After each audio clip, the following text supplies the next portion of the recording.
atsika fa ny fahasoavan'Andriamanitra miaraka amintsika. Isika fa ny fahasoavan'Andriamanitra miaraka amintsika no izoatsika sandrivaky sy asantsika miaraka aminy. Ny fianakaviana no taniketsa ipoiran'ny vocation. Déploie ton cœur et viens nous sauver. Délivre-nous de tout. Fa sisika tokoa fa ny fahasoavan'Andriamanitra miaraka amintsika. Sisika fa ny fahasoavan'Andriamanitra miaraka amintsika no izoatsika sandrivaky sy asantsika miaraka aminy. Fa olo raika tokoatranisika ao aminy, fianakaviana iray ao aminy, tsy misy hevitrevitra. Ny olo no mampizara indraindray fa Andriamanitra i Jesoa lay mpiandrony tsara ran'olotra ny aina olo raika. Ary ao amin'ny fiangonana ao amin'ny eglizy dia sambatra atsika mahasapa an'izay.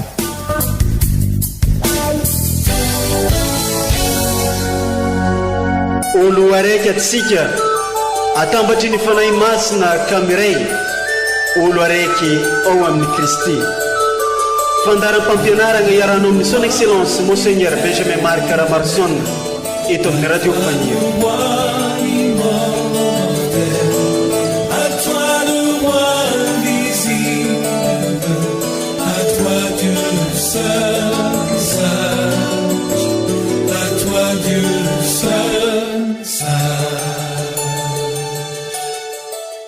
Mbola tsy sasatra ny mamerigny ny fiarabagna ho antsika jiaby izay magnaraka ny fandaharan'ny radio Fagniry isanandro indrindra fa amin'izao fotoagna izay iarahantsika jiaby mitandregny izao. Alatsinainy faha-20 mars 1712 fankalazagna magnetriketriky any Masinda Josefa vadin'ny Masina Maria Virgine. I Masinda Josefa dia taranaky Davida Mpanjaka, izy no natolotr'Andriamanitra ho vadin'ny Maria Virgine, ilay madio indrindra voafidin'Andriamanitra hiteraka ny Mesia, ka ho raim-pamelogno, mpitaiza sy mpiaro azy mianaka. Mpandrafitra izy hoy ny lovantsofigny, ke asantagnana no nentigny namilomagna ny fianakaviagna masigny tao Nazareta de any Galilea zegny. Ambaran'ny prefasin'ny sorona masina anio fa i Masinda Josefa no ilay lehilahy marigny izay hitantsika ao amin'ny evanjelin Jesosy Kristy nosoratan'ny Masinda Matio amin'ny toko 1:7-20. Vadin'ny Masina Maria Virgine ilay mpanompo mahatoky sy hendry, mpiambigny ny fianakaviagna masigny ny kolokolo any Jesoa, mova tsy ray niteraka. Izany fanoloran-tenan'ny Masinda Josefa ho mpiaro ny zanak'Andriamanitra izany dia mbola mitohy ao amin'ny eglizy vatan'ny Kristy. Koa tahaka ny maharenin'ny eglizy any Masina Maria renin'ny Jesoa no mahampiaro ny eglizy any Masinda Josefa ray mpiaro sy mpitaiza any Jesosy Kristy. Ka ireo vakiteny naroson'ny fiangonana ho antsika no nday tandrignesantsika ary arahin'ny toroteny sy ny fampianarana avy amin'izy ray aman-drenitsika dia Monseigneur Benjamin Marc Caramarson raha nampianatra atsika amin'ity andro alatsinainy faha-20 mars 1712 amin'ny fety fankalazagna magnetriketriky any Masinda Josefa vadin'ny Masina Maria Virgine. Ke asaigna mpitiavagna atsika jiaby mba haritry tandregny hatramin'ny farany. Boky faharoa Samuela toko 7. Tamin'izany andro izany dia tonga tamina tana ny tenin'ny tompo nanao hoe: mandehana lazao amin'ny mpanomboko amin'ny Davida hoe, izao no lazain'ny tompo, rehefa tapitra ny andronao ka mandry amin'ny razanao ianao dia hatsangako ny taranakao manaraka anao izay alokin'ny kibonao ary ho amafisiko ny fanjakana. Izy no hanorina trano ho an'ny anarako ary ho amafisiko mandrakizay ny seza fiandrianan'ny fanjakana. Ho toy ny ray ho azy aho ary izy no ho toy ny zanaka ho ahy. Fa ho azo antoka ny faharetan'ny tranonao sy ny fanjakanao eo anatrehako mandrakizay ary hiorina mandrakizay ny seza fiandriananao. Zany ary ny tenin'ny tompo isaorana ny Andriamanitra.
Taratasin'ny Masinahy Paoly Apôstôly ho an'ny Kristianina tany Roma, toko 4, andininy 7:17. Ry Kristianina havana, ty ny lalàna no nahazahoan'i Abrahama sy ny tarana ny fampanantenana handova zao tontolo zao fa ny fahamarinana avy amin'ny finoana. Koa ny finoana no andovana mba ho araky ny fahasoavana ka ho mafy ho an'ny taranaka rehetra ny fampanantenana. Dia tsy ho an'izay amin'ny lalàna ihany fa ho an'izay amin'ny finoan'i Abrahama koa, satria raintsika rehetra izy araka ny voasoratra hoe natsangako ho rain'ny firenena maro ianao eo anatrehan'izay ninoany. Dia Andriamanitra mpamelona ny maty sy mpiantso ny tsy misy toy ny misy. Nino izy fa nanantena na dia tsy nisy tokony hanantenany aza, ka tonga rain'ny firenena maro araka ny voalaza taminy hoe ho tahaka zany ny taranakao, koa no tanana ho fahamarinana izany. Izany ary ny tenin'ny tompo, isaorana ny Andriamanitra.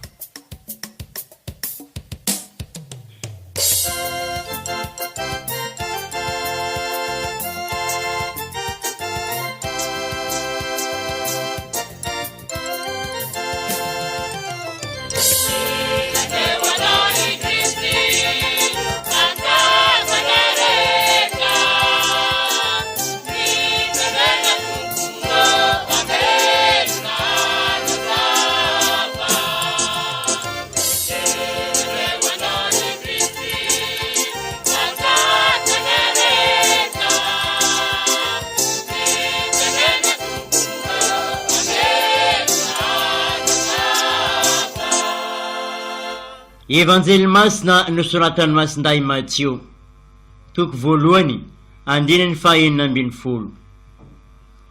I Jakoba niteraka an' Josefa vadiny Maria izay niteraka an' Jesoa ilay atao hoe Kristy. Ary toy izao no nahaterahany Kristy. I Maria reniny dia efa fofombadiny Josefa, fa raha mbola tsy niray trano izy ireo dia hita fa nananganaka avy tamin'ny fanahy masina izy. Ary Josefa vadiny, noho izy lehilahy marina sady tsy tahanala baraka azy, dia nikasa hametraka azy mangingina. Nefa raha mbola nieritreritra zany izy, indro nisanjelin'ny tompony iseho tamin'ny nofoka nanao hoe: ry Josefa zanaky Davida, aza matahotra hampakatrany Maria vadinao, fa ny zaza ao ankibony dia avy amin'ny fanahy masina, ary hiteraka zazalahy izy, ka ny anarany hatao hoe Jesoa, fa izy no hamonjy ny olona ho afaka amin'ny fahotany. Ary raha efa nahatsiaro tamin'ny torimaso Josefa, dia nanao arak'izay nandidiany anjelin'ny tompo azy. Izany ary ny tenin'ny tompo, derany eo anao ry Kristy.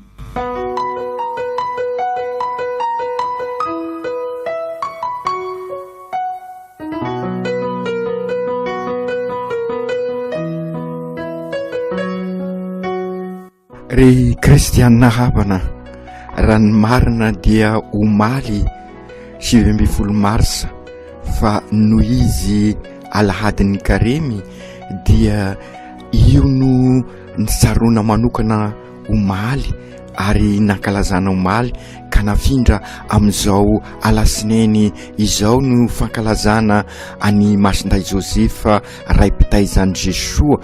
Ary raha tadiditsika sara raha nanomboka an'izao volan'ny karemy zao sika, ady sady dia hoy isika makany amin'ny paka, ady amin'ny rasy izay tady andrendrika sika, ary dia sy moramora fa sarotra ihany koa makany amin'izay paka fandalovana ka hidirasika amin'ny tena fiainan'ny zanak'Andriamanitra izay i Jesoa nitsangako velona no famantarana ho ansika, ary ivelomansika an'izay ka raha miara-maty amin'ny Kristy amin'ny fahotany isika dia hiara hisangana aminy koa amin'ny paka, ka noraisika tokoa ary satria niaraka nanomboka an'ity volana marsa ity ny famakivaky ny 70 andro ny karemy, noraisika i masinday Josefa ho modely anampy asika hivelona an'izany ady sy dia zany, satria i masinday Josefa dia azo lazaina fa niatrika an'izay amin'ny tantara-pamozena amin'ny mysterin'ny fahatongavany ho nofo fantatra sika sara zany. Ary ny prefasy androany dia manipoka any masinday Josefa ho lehilahy marina sy dia vavaka, ary dia io toetra roa fototra ao amin'ny masinday Josefa io no entisika ho isika ianarasika amin'izao famakivaky isika ny karemy zao, dia ny fiezahana ivelona ny marina ary ao anatin'ny fiainam-pivavahana, ka izay indrindra ary mifanozo amin'ny lohevitra manentana ny sekoly izay ezaka ataosika amin'izao karemy zao. Tadiditsika sara ny lohevitra nofidinin'ny sekoly katolika, ny manao ny marina no endry ary ny marina no maha-olonafaka asika, ka izay indrindra araky nylazainy ny afatry ny amin'ny sekoly katolika io, sy hoe ny olomanga no tsy misy eto Madagasikara, sy hoe ny tsy manam-pahaizana no tsy misy eto Madagasikara, sy hoe ny manan-karena no tsy misy eto Madagasikara, sy hoe ny mpanao politika no sy misy eto Madagasikara. Ananasika reo ary maro isan-karazany ary dia isaorana an'Andriamanitra izany fa indrisy maninona ary sika no mbola sy afaka mandroso, maninona isika no mbola amin'izao adi-piainana maro isan-karazany ao anatin'ny fahoriana, maninona ary sika no sy afaka miala amin'izay fahoriana izay dia samy mahasapa ny rehetra fa ny fahamarinana no tsy ampy eto Madagasikara, nisy fahamarinana no aretina mikiky any Madagasikara ka raha tiana androso miampy an'ireo olo-manga, miampy an'ireo mpanao politika gezalahy, miampy an'ireo mpanan-karena dia velomin'izay fahamarinana izay dia anana olo-kendry sika, olo-kendry tokoa no sy ampy eto amin'ny firenensika ka izay indrindra amin'izao ady sady dia amin'ny karemy izao dia noresisika tokoa i Masinday Josefa mba ho modelo asika, fantatra sika fa nisedra zavatra maro izy kanefa nitoetra tao anatin'ny fahamarinana ary zay no azo lazaina ny fidianan'Andriamanitra azy ary dia nantsoin'Andriamanitra ho ray-piteza an'i Jesoa i Masinday Josefa. Izy no mpikolokolo ny zanak'Andriamanitra, izy no nanome ny anaran'ny zanak'Andriamanitra, nataony hoe Jesoa no anarany, tahaka ny Zakaria rehefa nanontaniana iza no anarana omena ny zanakao dia nataony hoe Joany no anarany. Dia izay koa i Josefa amaray azy no nanome ny anarana an Jesoa ary dia izay ihany koa no afatra ho ansika aokary isika ray aman-dreny anome anarana mendrika ny zanasika mba hiveloman'izay anarana izay ka atonga azy olombanina fa ny sy ny anarana ny tiana ambara eto fa matoa i Josefa nanome anarana hoe Jesoa dia satria fantany ny lalana sy mainsy izoran'i Jesoa ary dia izay ihany koa nooka ho fampianarana ho asika amin'ireo zanasika izay teza isika sy beazisika mba ho olombanina izy ka tezao ao anatin'ny fahamarinana ary ao anatin'ny fitiavam-bavaka ka ny karakara an'io fianakaviana masina io izy ary dia fantatra sika fa ny eglizy dia nanome asina manokana an'i Josefa ary zay moa zao fety izao fankalazana an'i Masinday Josefa ray-piteza ary mpamelona sy mpiaro ny zanak'Andriamanitra. Fantatra sika fa mpandrafitra izy ka namelona amin'ny alalan'ny asa an'io fianakaviana masina io, fampianarana velona ho ansika ihany koa izany amin'izao ady sy diesika amin'ny karemy. Ny asa no anisan'ny mahaolona sika ka hoka isika anatanteraka sara ny asa mitandrify isika fa aza variany sika amina zavatra hafa amin'ireny rendrarendra maro isan-karazany reny. Misy aza variana amin'ny ora fiasana dia lany amina zavatra hafa indrisy hatramin'ny finanana katy aza dia ao ny asa sy tanteraka araka ny tokony ho izy ka hokary sady fifadian-kanina fifadiana ny rasy amin'izao karemy izao ka hoka hiady amin'ny akamoana isika, hiady amin'ny zava-mahadomelona isika izay manapotika ny asa ka sy mamendrika ny mahazanak'Andriamanitra isika. Mpiaro ny zanak'Andriamanitra koa i Josefa, fantatra sika fa feno ahiahy misy izy hatramin'ny voalohany atao ahoana ary ty afa-baraka isika dia sika namela mangingina any Maria izy kanefa niseho tamin'Andriamanitra. Ka raha izay koa sika tonga ny fotoana amin'nony Heroda ny zaza rehetrarehetra dia narovany Andriamanitra i Jesoa ka nandeha tany Ezipta ary dia anisan'ny somponenana tany izy ka noho izany mahaizako isika mahay mikarakara an'ireo mpisomponenana ireo vahiny fa anampy isika ihany koa tahaka nataony i Masinday Josefa. Ary araky ny lazaisika dia olona tia vavaka izy ary izay tokoa dia ny karakarainy ny kolokoloiny nampianariny ao anatin'ny fivavahana ny fianakaviana masina. Tadiditsika sara nandeha matetika tany Jerosalema nanao ny fivahinina masina izy ary izay no nanabeazany any Jesoa ary dia tadiditsika tany azy i Jesoa no nyjanona ny resaka tamin'ireo mpahay lalàna mpanoradalàna ka nanaovany hoe ato amiko ny fanahin'ny tompo ny ranao itorony vaovao mahafaly. Izany rehetra zany dia vokatry ny fanabeazana nataony i Josefa anireo fianakaviana masina ka oka ihany koa ary sika amin'izao karemy zao anabe ny zanasika ao anatin'ny fivavahana mba ao tokoa no anivozany an'izay fanan'Andriamanitra ikolokolo azy sy anabe azy ka hitondra azy amin'ny tena fahendrena marina ka fahendrena ao anatin'ny fahamarinana ao anatin'ny fitiavam-bavaka.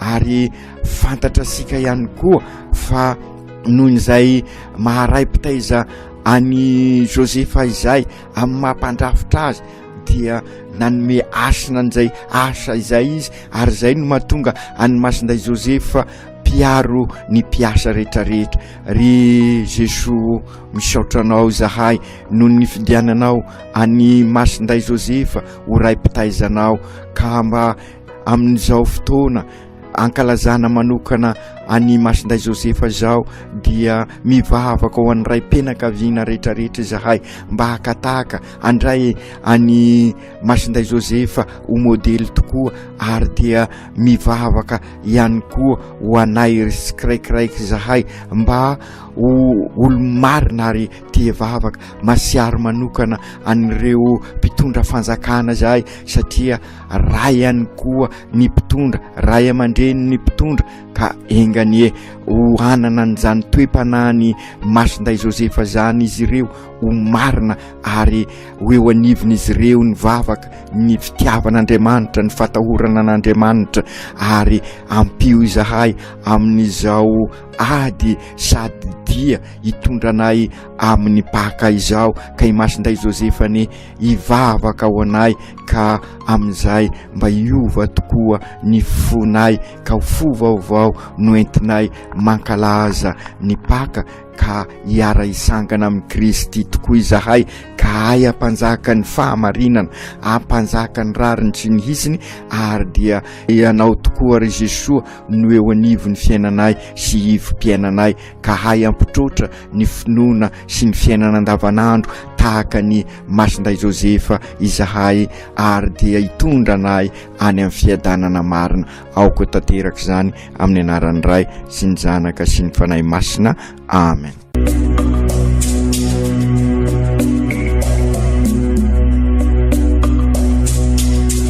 Tsy atsika fa ny fahasoavan'Andriamanitra miaraka amintsika. Isika fa ny fahasoavan'Andriamanitra miaraka amintsika no izoatsika sandrivaky sy asantsika miaraka aminy. Ny fianakaviana no taniketsa ipoiran'ny vocation. Déploie ton cœur et viens nous sauver. Délivre-nous de tout. Fa sisika tokoa fa ny fahasoavan'Andriamanitra miaraka amintsika. Sisika fa ny fahasoavan'Andriamanitra miaraka amintsika no izoatsika sandrivaky sy asantsika miaraka aminy. Fa olo raika tokoatranisika ao aminy fianakaviana iray ao aminy sy misy hevitrevitra ny olo no mampizara indraindray fa Andriamanitra i Jesoa lay mpiandrony tsara ranolotra ny aina olo raika ary ao amin'ny fiangonana ao amin'ny eglizy dia sambatra atsika mahasapa an'izay.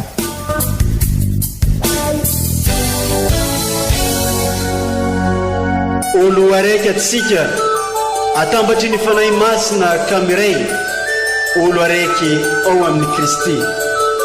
fandaram-pampianarana iarahanao amin'ny son excellence monseigneur Benjamin Marc Caramarson eto amin'ny radio Fagniry.